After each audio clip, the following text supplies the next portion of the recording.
Hello guys, good afternoon. Ngayong hapon, may litson tayo guys. Guys, tara, hindi na natin patagalin. Let's start!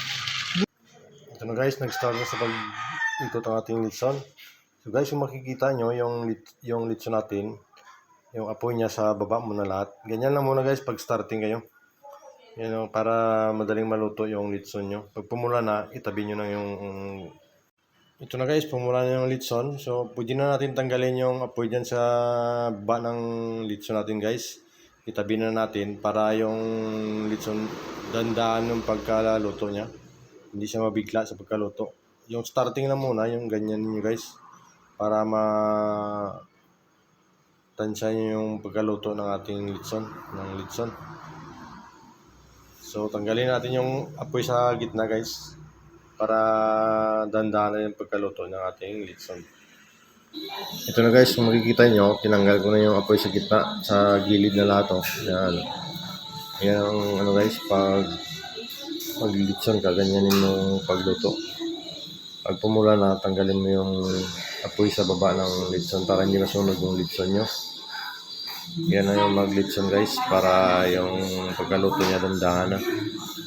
Pag biglay mo yan, mangitim yung balat ng litson mo.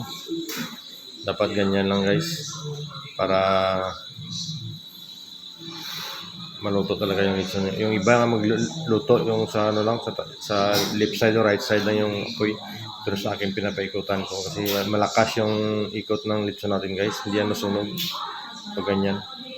Lutong-luto talaga yan guys ang litson natin. Pag ganyan yung ikot niya. Tapos yung apoy niya ganyan yung kalakas guys. Dapat maintain yung apoy mo dyan para hindi magluyat yung yan guys, naka 1 hour tayo sa pag-ikot ng ating litson. Yan makita nyo pulang-pula na guys. Tapos mapatak na rin ang ulan. Ito na. Maulan na guys. Parang sana hindi lumakas. Ganito lang. Parang isik-isik lang muna. Yung litson natin hindi pa naluto. Dito muna tayo sa ground na part. Yung litson natin sa baba eh. Okay, testing natin yung crispy pa ating litson eh.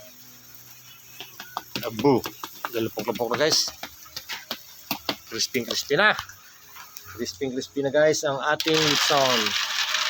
So guys, naka 1 hour and 10 minutes pa lang tayo. Yun na yun ang litson natin, crispy na yung balat niya. So, ano pa guys, 40 minutes pa bago maluto ang litson natin. Ayan na guys, simulan na ating litson.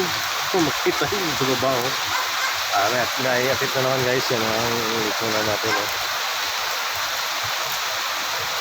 Dito naman tayo sa baba, sa taas pala, para hindi tayo mabasa. Dito doon sa